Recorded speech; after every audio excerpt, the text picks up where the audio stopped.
Hello and welcome to Rams Talk. Well, we've got no transfers to discuss because Paul Warne wants to keep us, I guess, not busy. So we've got an episode today on unpopular Derby County opinions. So got the usual guys with me. Good to see you, Adam. How you doing? I'm good, mate. How are you? Yeah, I'm very well. Thank you. Also, Chris, with your new microphone, you're a new man. How you doing? I'm very well. This episode was made for me, I think. So, yeah, looking forward to it. Definitely. And last but by no means least, Vic Singh, how you doing? Oh, good, Jamie. How are you? Yeah, I'm good. I'm looking forward to everyone's unpopular opinions. We put out a tweet earlier in the week. We got some really good replies, and we're going to talk through some Twitter replies in a little while.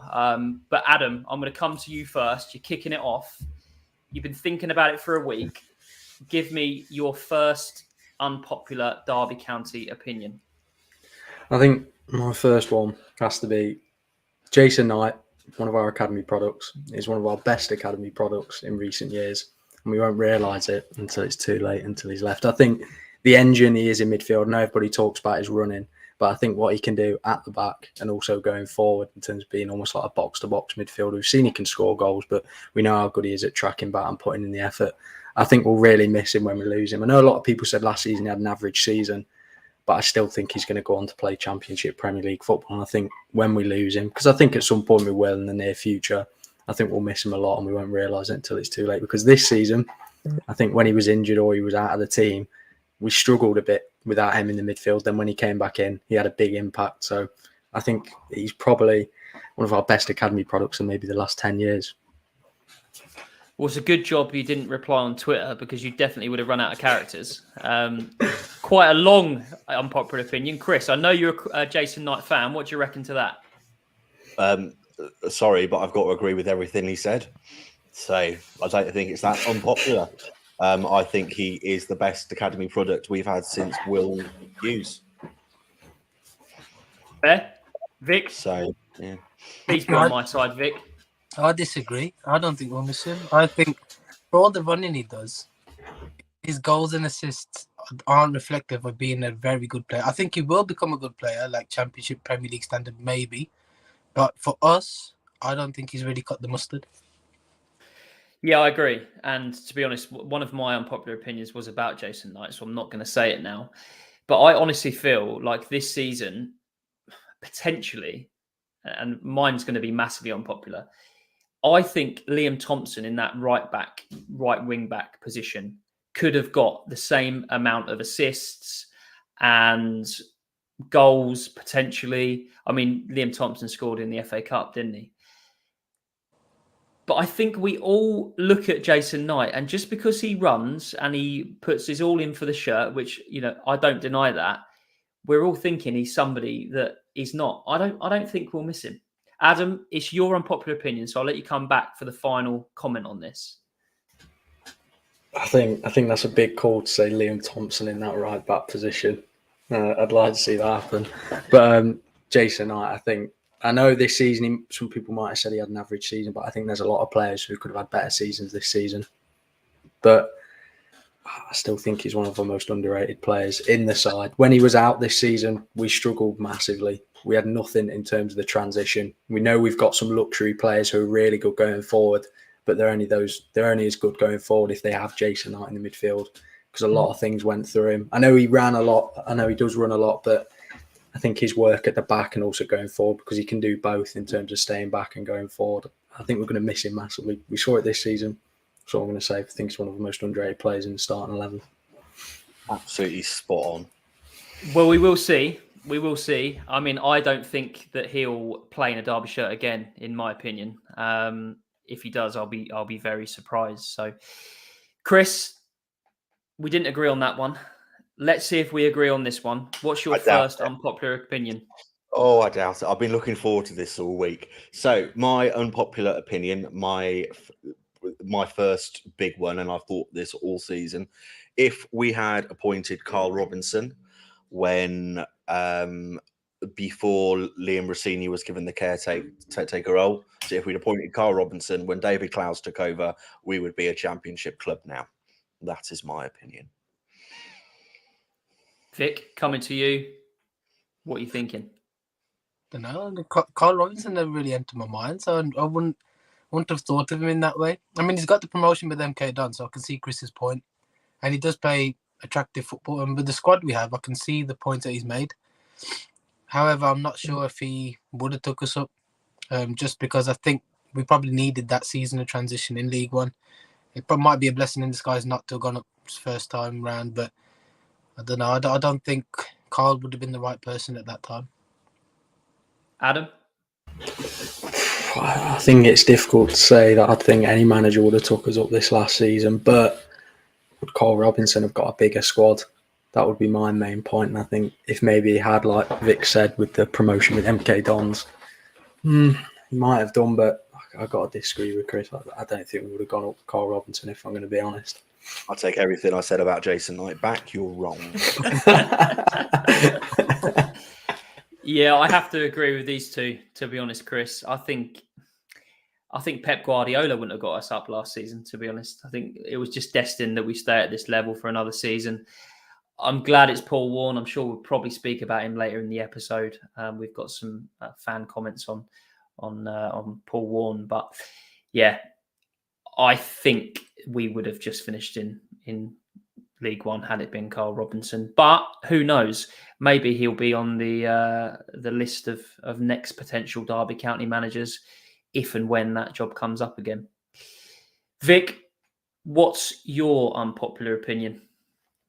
I know this is going to sting the fan base. It might not, to be fair. I think Paul Warne's the man to take us up from League One, but I don't think he's the man to keep us in the Championship. So I would consider replacing him if we went up. Chris, coming straight back to you, is that, well, is it unpopular? And also, do you agree? I said that as soon as he was appointed, but now you've all knocked my opinion. I'm going to completely disagree and say no. Vic's totally wrong. Paul Warne would take us all the way to the Premier League and keep us there.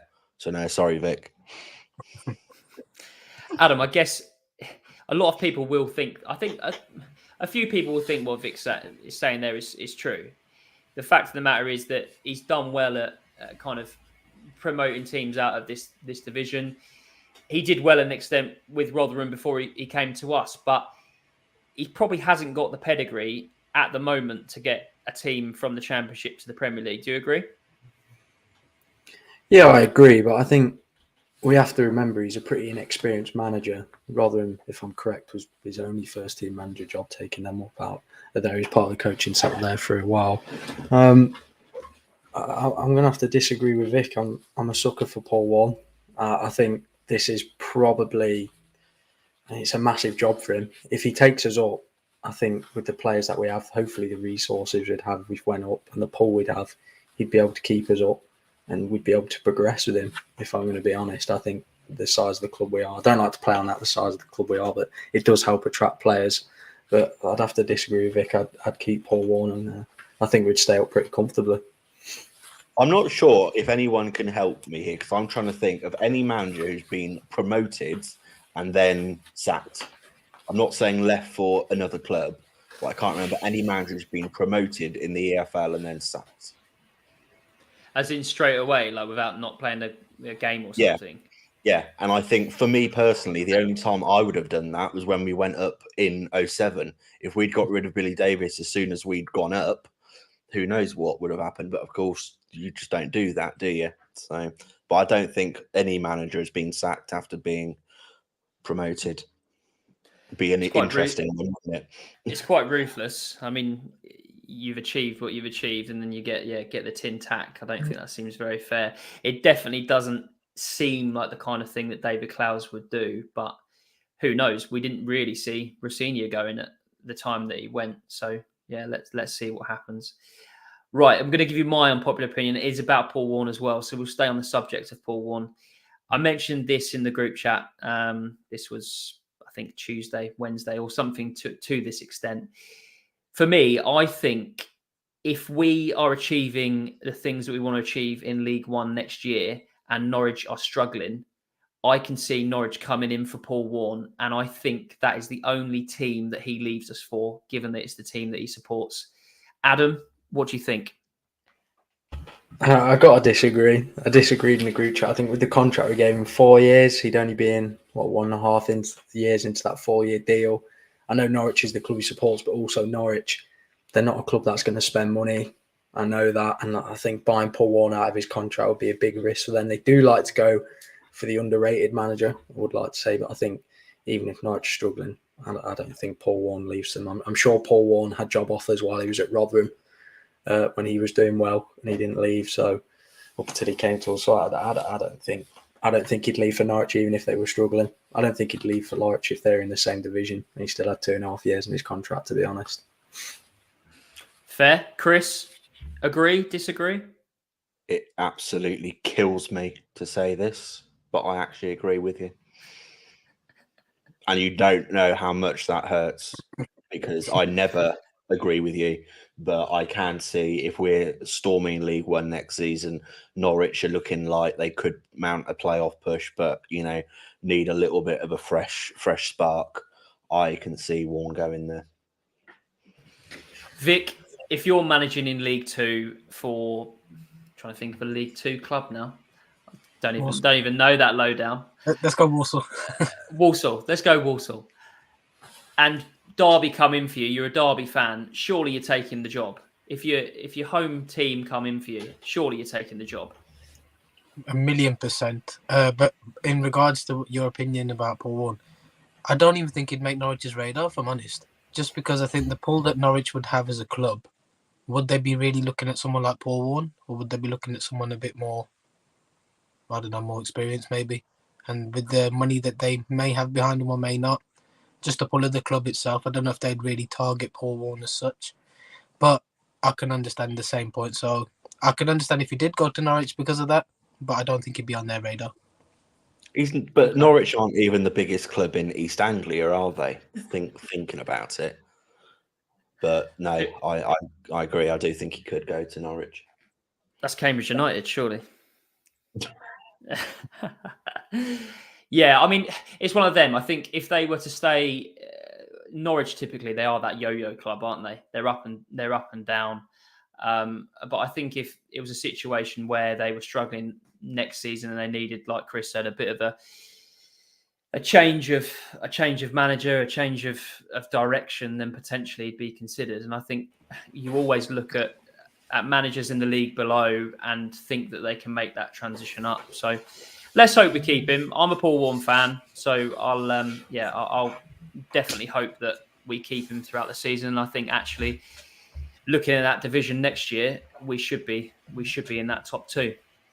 Well, we'll go to the Twitter comments that we got from our tweet earlier in the week. We've got one from somebody called Jake Barker. I don't know if you guys know who that is. Someone quite irrelevant. But his comment was, I'll definitely hear that. We'll test it, see if he listens to this episode by saying that comment. Jake, somewhere, won't it? We won't miss Hayden Roberts in the slightest and can get a better replacement. Adam, is Jake right? I mean, I think there's more to it than missing Hayden Roberts as a player. I think the financial implications of missing out on Hayden Roberts is pretty big. I think a free transfer, I know I saw rumour his wages were really high, but I'm not sure how true that was. But free transfer, I mean, he was coming into his own towards the end of the season, a young player that would develop. I mean, we probably can get a better replacement that's definitely towards their 30s, a more experienced player. But I think for such a young talent that Hayden Roberts was, I think he was one of our more underrated players in terms of how consistent he was. I think we can get a better replacement, so I'll probably agree with Jake. But I think we're going to miss him in terms of the long run. If we do go up to the Championship, we're going to miss the quality of Hayden Roberts because I do think he was a decent League One player. So I'm torn. Yeah, I'll agree with Jake. I think we can find probably a better replacement, probably more solid Championship level player. He's definitely texted you and said, agree or don't agree with my comment. But Chris, I think there's two points in this, isn't there? Missing Hayden Roberts and finding a better replacement. I think from a team point of view, in my opinion, I think we would miss Hayden Roberts because I think he gave a good account of him last year. But finding the better replacement, I think there are better players out there that we could sign. Do you agree? Tough one for me. I was personally more gutted to lose out on Roberts than I was on Didzy. I think next season, with Roberts in the squad, I think he would have probably had more impact than Didzy because, I say, it was Didzy's swan song, wasn't it? But are there better players out there? Probably. Can we attract them? I don't know. Have we got the financial power to get them? Who knows? But I personally was gutted when Roberts went, despite the fact I'm not sure what's happened to his face between leaving us and joining Bristol City. Not quite sure what happened there, but yeah, I disagree with Jake on this occasion. Fair. Vic, what are you thinking? I think we'd miss him just because of the versatility he could offer us. Like, I would try him at centre back if we would have signed him next year, just because I think he's got the pace for it to play alongside Erin. However, I do think we could probably get better as well. Sorry, excuse me. I do think we can get better out there as well. Yeah, I'll probably say I agree with Jake on that one. And then I think it really puts into perspective where we are as a club. If we're competing with championship teams for young player signings, then it's a no-brainer for that player to go to a championship club. We have more wages and better standard of football as well. So I guess you can't really miss what wasn't really there. Fair. Yeah, no, sounds good. Your voice went a bit crackly and mine went. I'm definitely copying you there. A couple of comments on YouTube. If you did want to make some comments, you can always go on YouTube and comment if you've got an unpopular opinion. David Clarkson says, totally agree with Jamie and Vic on Knight, so we're winning there. I'd also say Bird not much better to add even more hate, LOL. I can't agree with that one, David, because I absolutely love Max Bird. And I think next year we are going to see a complete Max Bird, in my opinion. We've also got Ryan Jono, who's commented on YouTube as well. In my opinion, Paul Warne didn't get the financial backing at Rotherham as he will at Derby. He was on a smaller budget and got them up 3 times. So if we give him the backing, eventually it will go up and stay up. Yeah, I agree with that, to be honest, Ryan. And I think actually him coming in the door and seeing how big a Derby's budget and how big the place is and the step up, even though the division is a league down, you can definitely see that when he's talking to the press. Cool. We'll get back onto the Twitter comments that we had. We've got one here from Matt on Twitter. Chris Martin is one of the best players we've had in the last 10, 15 years. I think I agree with that, in all honesty. Adam? I've got to agree, and letting him go was a massive mistake by Derby, in my opinion. A top player, still cutting it in the Championship. I know we probably wouldn't have been able to keep hold of him. We did get some money for him, but Chris Martin, what a player. Still was able to do it when he came back to us from being out on loan. And I miss him. I miss Chris Martin. I'm going to be honest. The goals that he scored, he was a 20-plus goal a season striker. And I think criminally underrated in the Championship. And it's difficult to find and keep hold of those players. And we kept hold of Chris Martin for quite a long time, considering how many goals he scored. Yeah, it was consistent for sure and a fan favourite. And I like I say, I definitely agree. Chris, who's in the same conversation? If we're saying the best player of the last 10, 15 years, who's in the conversation with Chris Martin? So my personal favourite for me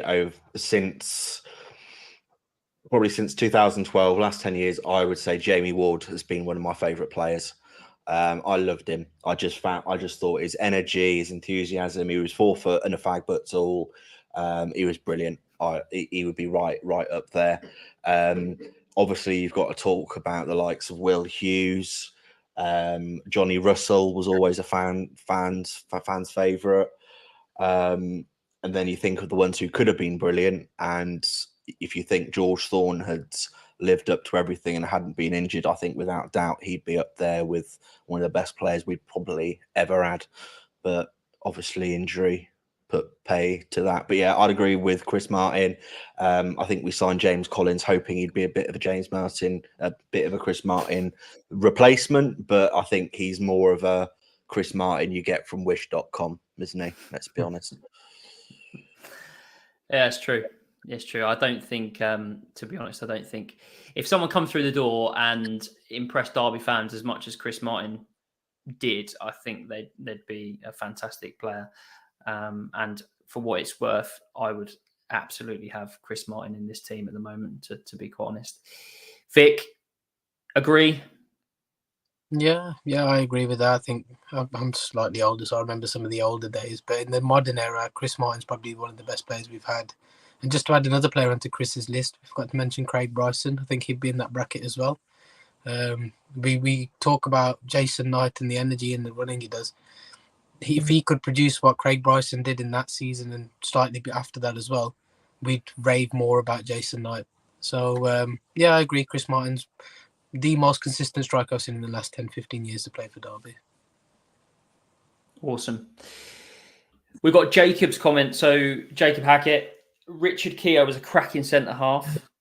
Yes. He was a scapegoat, though, made worse by the crash incident. Adam, was Richard Keogh a cracking centre-half? Was he a scapegoat? What are you thinking?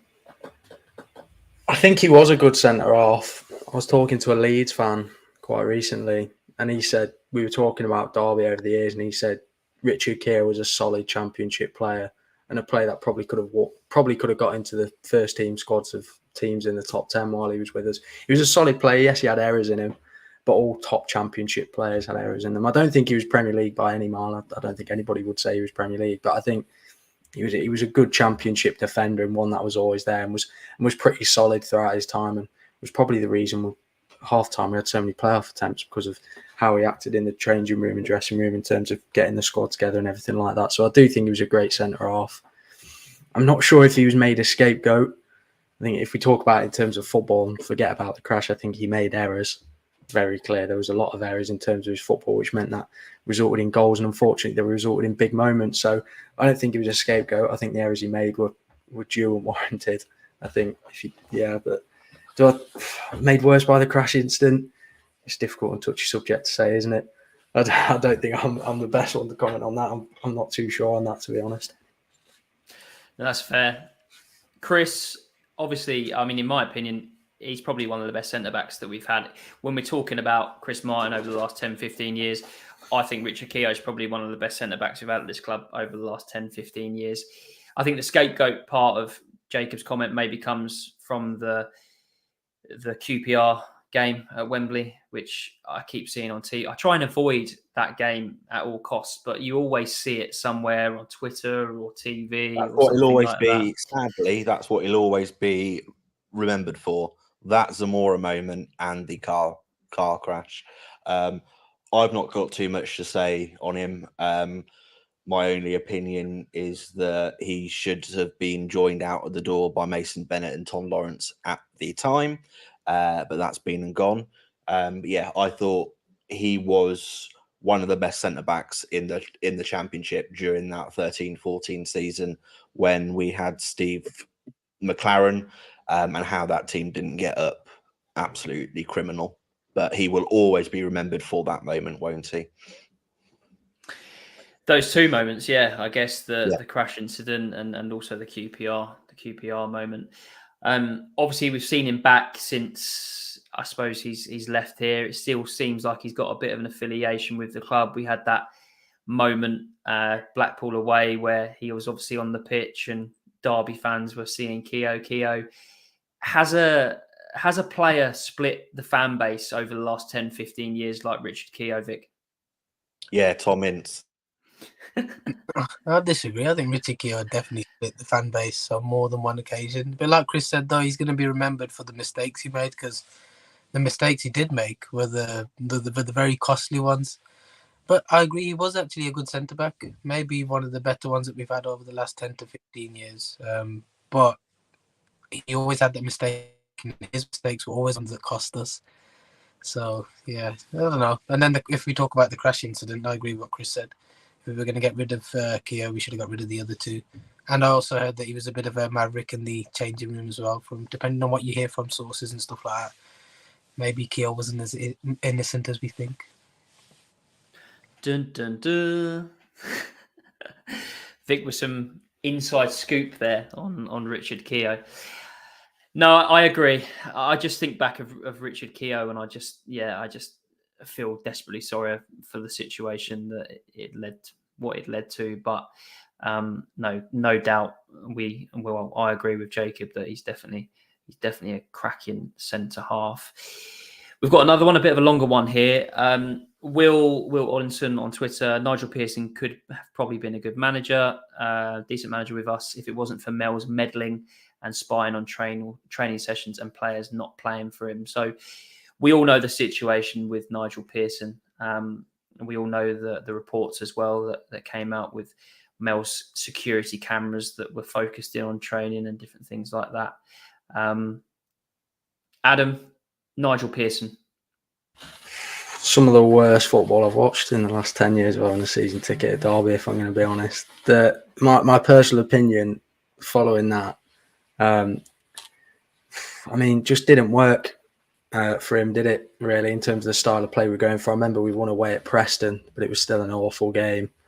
In terms of players not playing for him, isn't it his job as a manager to get players to play for him? You should know that dressing room when you're coming into it. If you don't like the players that you've got, you should try and get them out. And if you don't get them all out, then you're the manager at the end of the day. I don't think he would have been a decent manager with us. We had an attacking 4-3-3. We had an attacking 4-3-3 squad. And he came in and tried to play 4-4-2, which I know a lot of people wanted at the time, but it didn't work until Gary Rowett came in and implemented that with the right players. So could Nigel have Pearson been a decent manager? Probably not. I'm glad we got rid of him, to be honest. Chris, decent manager or ostrich?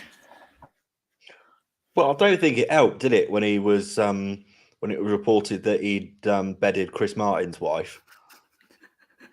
I don't think that helped much for him. I don't know about Nigel Pearson. He's one of those managers. If you asked me to name all the Derby managers in the last 10, 15 years, he'd probably one I'd forget about quite easily. Personally, I thought the best thing to come out of Nigel Pearson was Chris Powell. I really liked his energy. To be honest, I've got absolutely naught to say about Nigel Pearson. Sorry. I think it's one comment that we've seen quite a lot about Nigel Pearson, and I think it's quite weird, really. I don't know if it's because of what he achieved, what he's, I suppose, achieved in his career up to coming to Derby, or just the kind of maverick person that he is. But a lot of Derby fans seem quite attached to this kind of comment of that he could have been a really good manager for us. Hasn't really done much since, obviously, leaving us. So what do you think, Vic? I think, and hindsight's a wonderful thing. Yeah, I think he was the right person to sort of clean up the mess that was in the club before we self-destructed eventually, but at the wrong time and under the wrong ownership. So I think he could have sorted that team out. He could have sorted the club out, because that's what it needed at that time. Had a lot of prima donnas in the side where we kept failing promotion, and the wage brackets were getting bigger, the egos were getting bigger in the side, and that's probably why they're down tools, and he eventually got the sack in the end anyway. So I think he was the right person we should have brought in, maybe just not the right environment at that time. Yeah, that's fair enough. In 50 years, we'll still probably be talking about Nigel Pearson. So, I look forward to having that conversation in 50 years' time. I wonder if Rams talk will still be going. Who knows? Probably not. This is just a quick one. I think for comedy value, this is definitely my favourite, and I definitely want your comments on this, guys. It's from Jordan Cook. Paul Warne is a fraud and gets away with it because he tells jokes and wears bobble hats.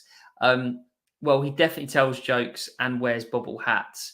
But is he a fraud? Adam?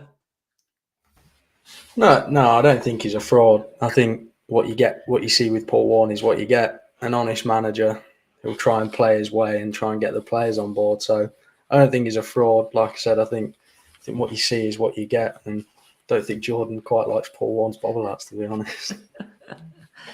Chris, I mean, it's refreshing to see, after Rooney, it's refreshing to see a manager that's got a bit of charisma, that's natural in front of the camera. I think he's quite funny, in all honesty. And I think he speaks quite well. Do you like Paul Warne? Do you think he's a fraud? I think it's total rubbish. I think he's a great bloke. As you say, Wayne Rooney had about as much charisma as a barn door, didn't he? So it's quite refreshing to see him coming out. You know, does he occasionally make a blasé comment at the wrong time? Maybe, but we're interested in what he does for the team, not how he interviews at the end of the day. So, no, I think Jordan needs to have a long chat with someone and get all his anger issues out. I think we'll see more of this if we're not achieving the things that we want to achieve next season, especially around the telling jokes, because jokes are definitely funny when we're achieving good things. But yeah, when we're not and missing out on playoff positions and promotion, then yeah, I think the jokes just need to. I didn't hear any jokes in the last few weeks of the season, I must admit. Yeah. I think if he's telling jokes, things are going well. So yeah, long may the jokes continue, as Vic would say. Really? We've got another comment on YouTube. I'd like to see Cashin as a holding midfielder, best passer in the club. Pace issue at the back. That's an unpopular opinion, I think, David. Cashin, I don't think is good. I mean, we have seen the likes of John Stones, Trent Alexander-Arnold step into midfield from defensive positions because they're good on the ball and good passers. But John Stones, Trent Alexander-Arnold, Aaron Cashin. It doesn't quite ring off the tongue just yet. Not just yet, but yeah, I think I can definitely agree with one of the best passers at the club, especially long passing. I think he's definitely got a good diag in his locker. But yeah, not sure about that, to be quite honest. But you know what?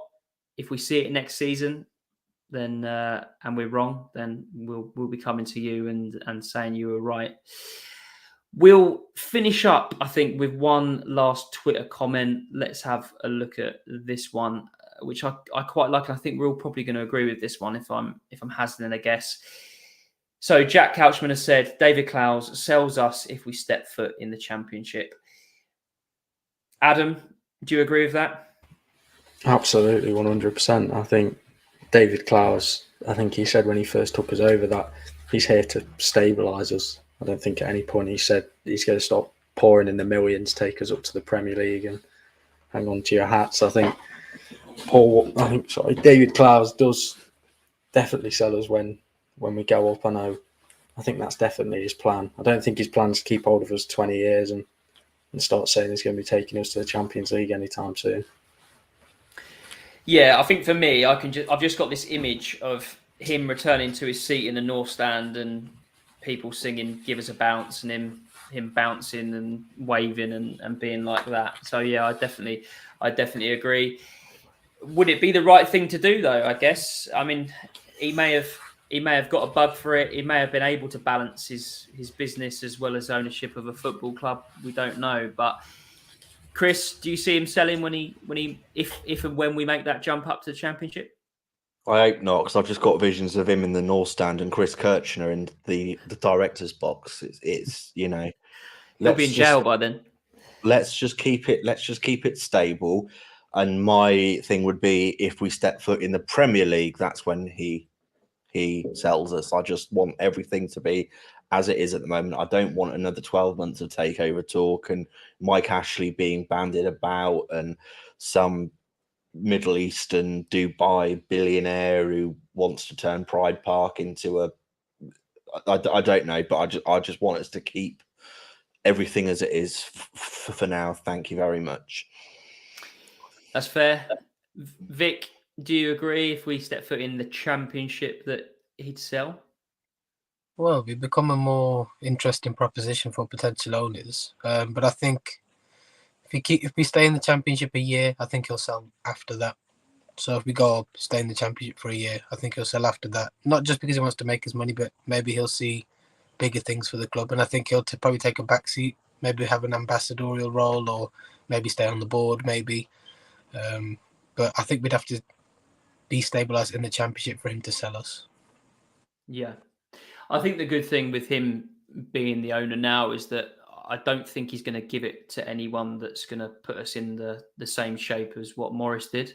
So if he did decide one day that he wanted to up and sell, and to be honest with you, I wouldn't blame him. We all know that really he didn't want to step up and kind of buy the club, but I do think that he'll sell us to the right person and go the right way about it. So whatever he decides to do, he's a legend in my eyes. Build the statue, and we'll remember David Clowes as a hero. I know that everyone used to say that about a certain Mel Morris, but I can't for the life of me see David Clowes going down that route, in all honesty. Well, we've had some unpopular opinions. I think we've had some popular opinions as well, because I think we've had a few that we all kind of agree on.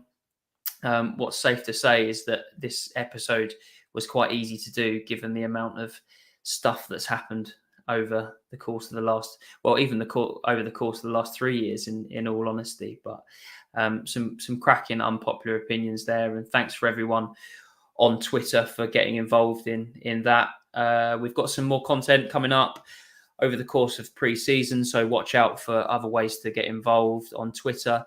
We've also just released a new Discord as well, so we're going to be all interacting on there. It's free to join. We just want to build up a bit of a community. You can find all the pod links. You can get involved in pod talk and more stuff around the club. So look out for that link on Twitter, and hopefully we'll see you all there. But if you've enjoyed this, give us 5 stars, as Jake always says. If you didn't enjoy it, don't give us 5 stars. If you want to give us a 4-star, then maybe, but 5 stars the way forward. And yeah, we'll see you next week. Adam, thank you. Chris, thank you. You sound brilliant on your new mic. Vic, a pleasure as always. Wishing you a happy Sunday, and I'll see you all next week. Cheers, Jay. Cheers, Jamie. Cheers, Jamie.